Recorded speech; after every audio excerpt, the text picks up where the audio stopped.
I saw people buying as many as they could. Some people trying to flog them for double the price on like eBay and stuff like that. Well, that is where our future lies, Rodney. Second-hand motors.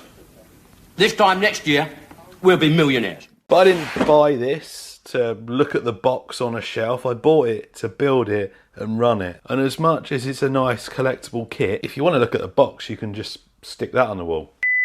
Now, okay, it's up to you what you do with it. Some people like to collect them and that's absolutely fine. Some people like to build them and just put them on a shelf and not run them. And again, it's absolutely fine. It's up to you what you do with it. None of my stuff's a shelf queen. Even my Ranger's been out and been bashed about on a beach.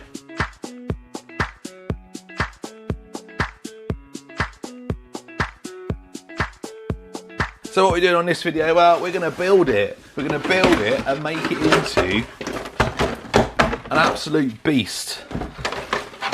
Well, I say beast. Going to make it look really cool. A bit different to a normal box art shelf queen bit. Oh, we don't take them out yet. I like the wheels it comes with, but we're not using them. We're having these deep dish Japanese style drift wheels. That should give you an idea of what we're doing here. And I mean, the picture on the thumbnail is probably giving you a clue to what we're doing. That'd be nice, like printed on a t-shirt or something. I'm going to try and do this a bit different to how I usually do these things and just chuck everything everywhere. I will try and be a little bit more organised. Page 1, ball diff and gearbox.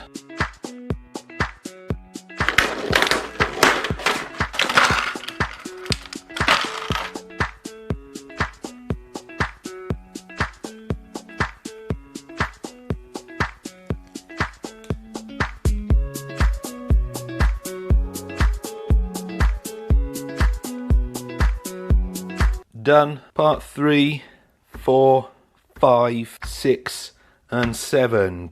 Gearbox. Done. Well, almost done. And yes, that is a Castle motor. 7,700 kV. Powerful. Power. Monstrously powerful. Power. Speed and power. Because it's such a crazy motor, I have geared down a few teeth. I'm still not sure if this gearbox is going to last. 8, 9, 10, 11, and then we got to do the front. Standard diff on the front, not a ball diff. I think we'll get up to just before doing the suspension. Let's do that all in a one.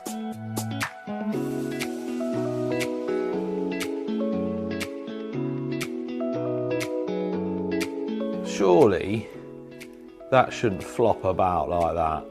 There shouldn't be that much play. Come on. Can't be right. Just shows you 2 washers on the other side there and the stepped screw. I don't think that's right. We'll see. We'll see when we put it together.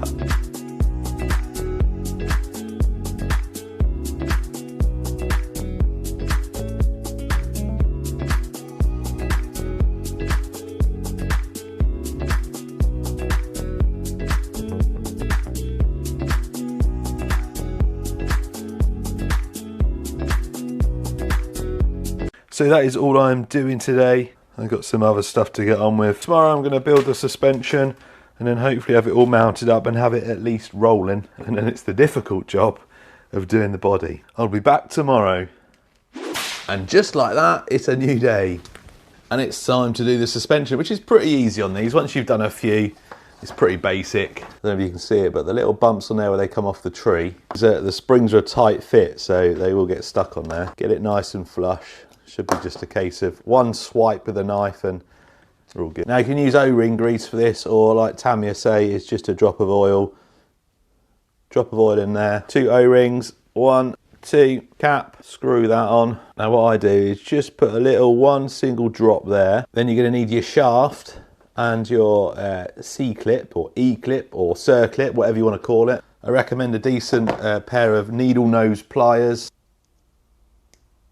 Put your piston on. I've gone for the one with the 2 holes in it. The instructions say you on the 1 hole, but I want some slightly softer suspension. This is going to go perfect for this video, but how many people fly these things across the room and lose them? Tiny bit of oil on your shaft, then your little shock limiters. 1, 2, podge that in there. Should move nice and freely. Then put your shock end on. Don't hold the shock shaft like that. Put like a cover or something on it. If you're careful, you won't damage the shock shaft, but it's not recommended. Throw the oil in. Use whatever oil you want. I'm just using the one supplied. It seems relatively thin. I'd say, I don't know, 20 weight. Important, the first time you push this piston up and down, it's going to suck all that oil back down. Ready? Look, it's going to go.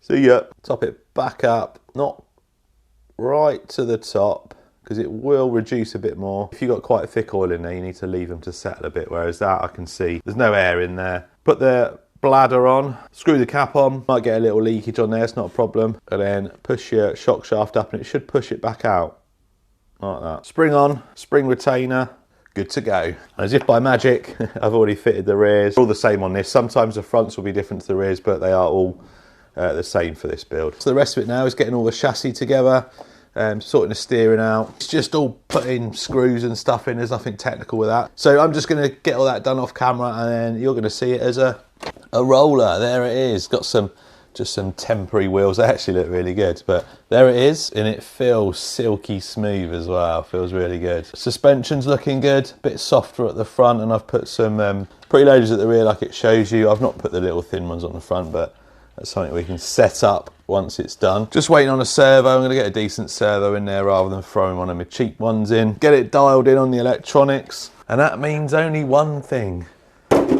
the body. Now, I am aware that this body doesn't fit perfectly. Now, slide it over. You can't really see because it's not cut yet, but the wheelbase on the chassis is slightly too long, so you have to bring the wheels in a bit. Now, I've seen RC Kicks has done a build on this, and I think he showed you how to bring the wheels in, or at least how he did it. So I'm going to go and have a look at that. I'll leave a link to that video as well. I'm putting this body on with magnetic mounts, so I don't know if it's more of a thing if you use the actual supplied body mounts, whether it makes it worse. So build wasn't too bad. I don't get why Tamiya give you this really nice FRP chassis that I've got loads of greasy fingerprints over, and then basically give you a load of wood screws to fit it together. It just doesn't look great. Hex hardware, like in a darker colour, would have been really good. I'm sure you can buy the stuff to do it, but nice FRP chassis, wood screws.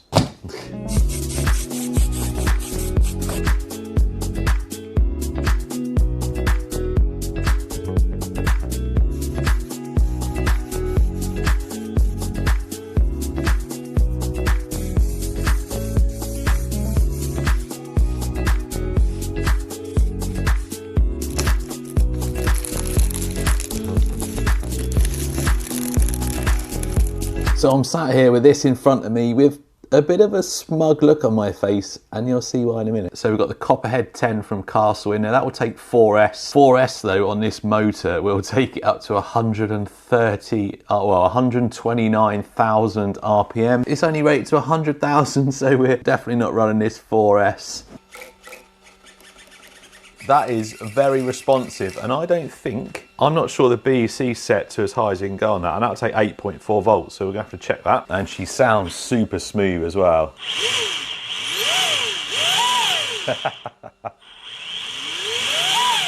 Nice clean build. I'm really happy with how it's turned out. We've got the magnetic mounts. There was no easy way. Well, the rears were quite easy. I just screw into the holes on there. The fronts, though, I had to get a bit creative. I drilled through them and have fixed them on like that. So no easy way for the front ones, but it works. And do you want to know why I had a smug look on my face? Because, look at it. Oh man, this has got to be the coolest Tamiya I have ever built. And it's at this point, the Tamiya purists are going to click off or go and find some stones.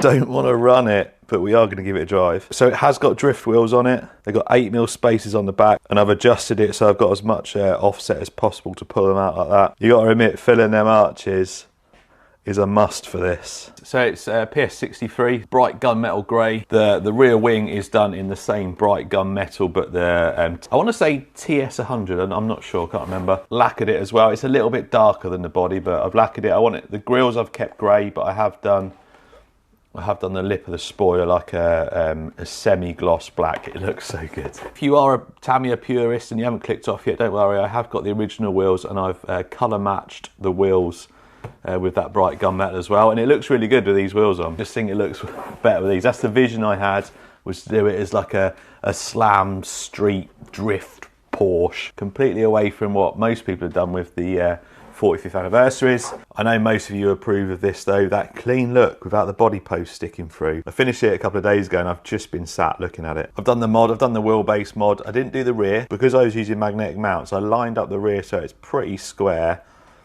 So all I've had to do is do the front. But I'm not going to talk about it on here, but go and see Gav at RC Kicks. He's done like a full how-to for adjusting the wheelbase. It's too far forward stock. This is what I like about magnetic bodies. Apologies for those who wanted me to see this ragging it around a car park or seeing how fast it goes. I wanted to do a really nice build with this. That's why it's got all the castle stuff in it and all set up like this. I don't want to destroy it. I just want to sit looking at it. I don't know what people's thoughts are going to be on this. Am I wrong doing this? Am I right? I don't know. It's awesome.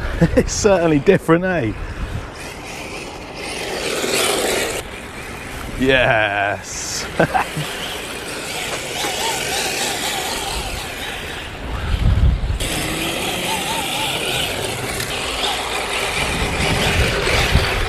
Obviously not all that easy to control with these drift wheels, but not on this surface with all that power.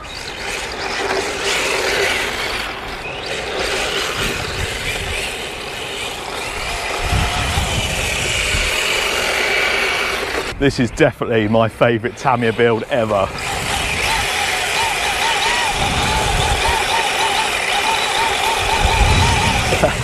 Yeah.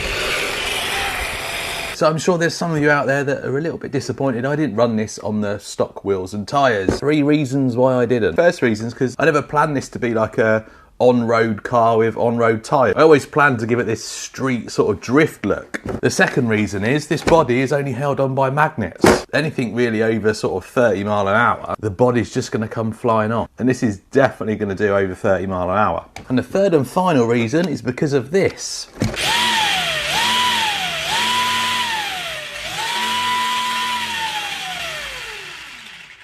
That would destroy my paint, and with traction, destroy itself, I am sure. Like I said on the video, I think this is the nicest Tamiya I have ever built.